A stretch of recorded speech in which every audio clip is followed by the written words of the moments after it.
First off, it was a special day. We had some special visitors here. We had some. We always talk about honoring the brown and gold, and that a big part of the reason why I came here is knowing the history of this place and all the good players that have come before, and to be able to have Bill Garnett here today, Chris Engler, and then Mike Jackson, Mark Rapp.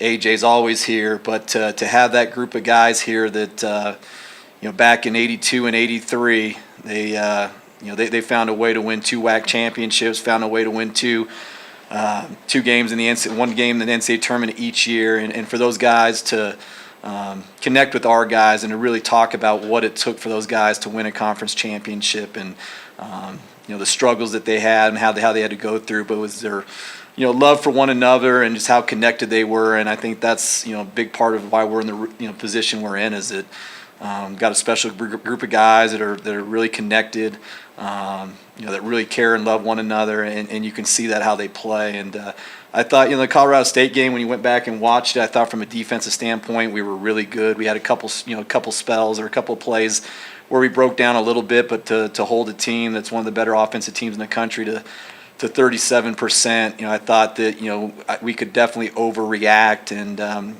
the guys really had the after that rivalry game to come back and to have the mindset needed to play against a very, very talented Nevada team on a quick turnaround, and knowing what our schedule is coming up, and giving them Thursday off, to where we had to prepare yesterday and today to make sure that we were ready for Sherfield and Cambridge and those guys.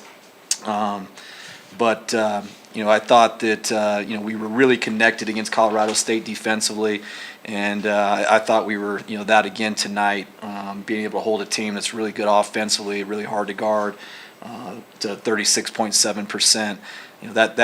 That's what gives you a chance to win games the way we want it. And I thought that from an offensive standpoint, we did some things. We changed the starting lineup, and that was nothing from what Wenzel didn't do. I mean, Wenzel did a good job guarding Rodney in that last game, but I just felt like where we were at in terms of when you have X and Noah both coming off the bench, it's hard to give those guys the minutes they need. And I really felt like down the stretch here, we need those 2 guys and their minutes and their ability to play off the balance, to play off the ball screen, to take some of the pressure off of Maldo and Graham.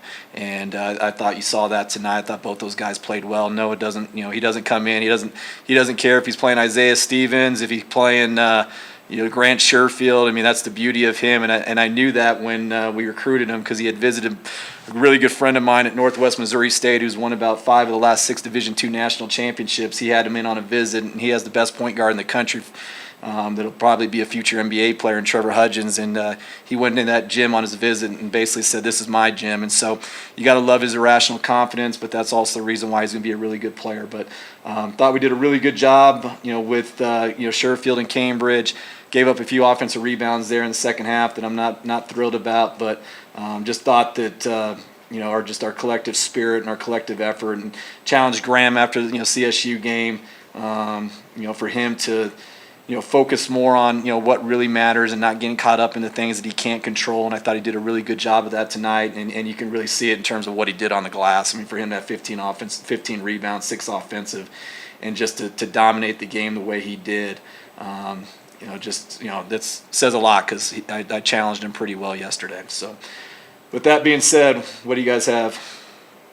Hey, Jeff, all 5 starters had at least 8 points. How big is it just having everyone, especially, that some of the supporting cast hit their groove right here as you inch closer to that conference tournament? Yeah, I mean, we obviously know. I mean, we need everybody, and and a lot of that too is my doing, and kind of how we've gotten to this point, and playing the way we've played offensively, playing through Maldo, playing through Graham, but knowing too, we have to loosen some things up, and you have to do some things a little bit differently, adjusting to what other teams are doing. And I thought, today, we came out, played a little bit faster, played a little bit freer, and and that's how we practice all in the summertime. We're not running plays in the summertime. I mean, and in the fall, I mean, we're just playing in space, playing out of concepts, understanding how to manipulate space, and understanding how to attack coverages, and so it's nothing new. I mean, we had about 5,000 possessions of 5-on-5 over the course of those 4 or 5 months, and so Our guys know what to do. It's just a matter of me kind of letting them go a little bit, and I thought they responded. You mentioned Noah's contribution. That also allowed Maldo to only play around 30 minutes, I think. Very efficient game.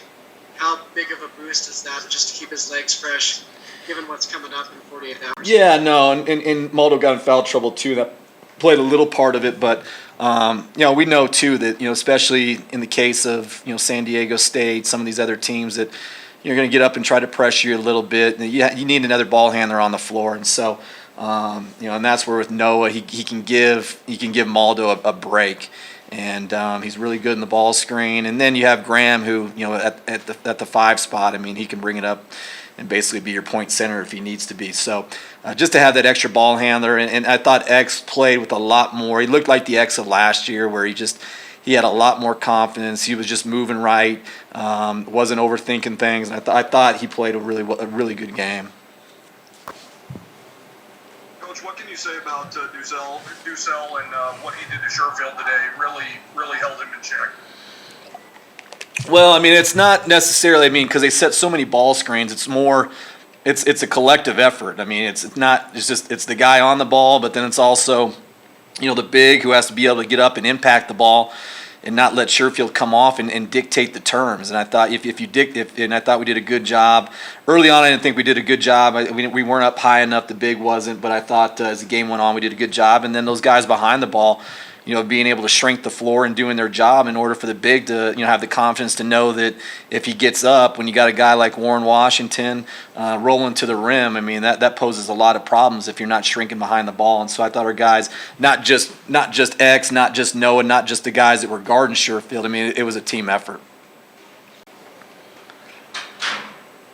Did you guys do a lot of prep for the original San Diego State game before it was postponed, or were you just in the middle of the COVID surge and didn't really get into it yet? Yeah, I mean, we got into it a little bit, but that seems like 8 months ago. And so, I mean, it's one of those deals where it's this time of year. I mean, they're going to do what they do. We're going to do what we do. I mean, there's no tricks. We know that who they're going to try to get the ball to. They know who we're going to try to get the ball to. It's just comes down to, who can get the most stops and who can make some shots. Hey, Jeff, Mark Ziegler here. Here come your tough questions. I'm waiting. Now, you last year after the 2 games of San Diego State, you spoke very passionately and about their program and how far you needed to come in the program and how much you wanted to emulate them. Why is it that you felt like San Diego State was the program that you were so passionate about trying to emulate? Well, I mean, being that I've been in the league a long time and had a lot of battles with them when I was at Boise State, I mean, I just, they're the standard. I mean, until you knock them off, until somebody knocks them off the top on a consistent basis. I mean, they've earned the right to be that team. And the thing that I really respect about Coach Dutcher and his staff is, and I think if you watch us and you watch my staff, is that we hold our players accountable. I mean, not just probably behind the scenes, but you'll see in the games where those guys. I mean, a guy makes a mistake from a defensive standpoint. I mean, they're going to hear about it. I mean, if they want to, guys don't want to act the right way, they're going to hear about it and they're going to be held accountable. And that's why they've had such a sustained success that they've had, is that level of accountability and the players knowing that from a defensive standpoint, that's how you have that sustained success and you win championships. And as I said, they do a great job. And after they embarrassed us twice. Now, luckily in the conference tournament, I wised up a little bit, but we knew that that for our guys, especially a young team like I had, and I thanked Coach Dutcher after that first game. It was like, I'm going to be able to use that film for the next 6 to 9 months to show our guys, like, this is what it feels like to play a top 5 defensive team in the country and a top 25 team in the country. And until you see that, until you feel that, you don't know. And so for our guys to know that, and to know that from a defensive standpoint, for us to change the narrative and change the perspective of our team from last year, our guys knew that it had to come from the defensive end. And when you have a guy like Graham, who now is not off, that's had an off season to where he's not coming off where he's just off ACL injury and he's he's not in the greatest shape, and he provides such a presence. And then those other guys, I mean, they've all stepped up, and so in a long-winded answer, I mean, I said we have a ton of respect for those guys, and hopefully, as I said, it'll be a great college basketball game on Monday night. The only other thing I have is, you played them twice last year. They beat you pretty good. You get them in the conference tournament. You get really close, but you don't win. And now you're going to wait an entire season to play them again. How big of a deal is this for your guys, knowing how much you've talked about San Diego State to them and how close they came in the conference tournament this year, and then have to wait that whole year? How big of a deal is this now to finally get a shot at it? Yeah, I mean, for our guys, I mean, it's coaches speak, and it's cliche, but for us, the next game's the biggest game, and it happens to be San Diego State, and that our guys, I think the experience that we had last year, not just at San Diego State, but to play them the way we did at during the conference tournament, I think that helps the cause. But last year and this year are two completely different years. We're way different. They're different. It's just a matter of now. I mean, on a quick turnaround, which stinks for all of us, but that's just the nature of COVID and the scheduling. But just looking for, as I said, opportunity to see where we're at, and knowing that you got to take one possession at a time. And we know that they'll expose you, and hopefully that's and you got to find ways to counter some of the things that they do really well. All right, Linder, one other quick one. They're only going to play 17 conference games. Should they be playing 18 games, or are you okay with the fact that they're missing a game at the next go? Yeah, no, I mean, based off of what's been, no comment. No comment? No comment. I can't. I said with what's going on, right? I mean, we're just. I said, only thing I can control is the 18 games I'm playing, and I'm sure those guys, if they they had to play 18, they'd want to play 18. So I don't think those guys aren't dodging anybody. I know that. I mean, it's just it happens to be what the schedule is, and I just know this. I mean, we have a gauntlet here, having Colorado State turn around, having to play Nevada, and now I have to go to play San Diego State, turn around, play UNLV with the one-day turnaround. I mean, it is what it is. Thank you, Steve Monday. Get this, but are you going to be paying any attention to the two big games tonight?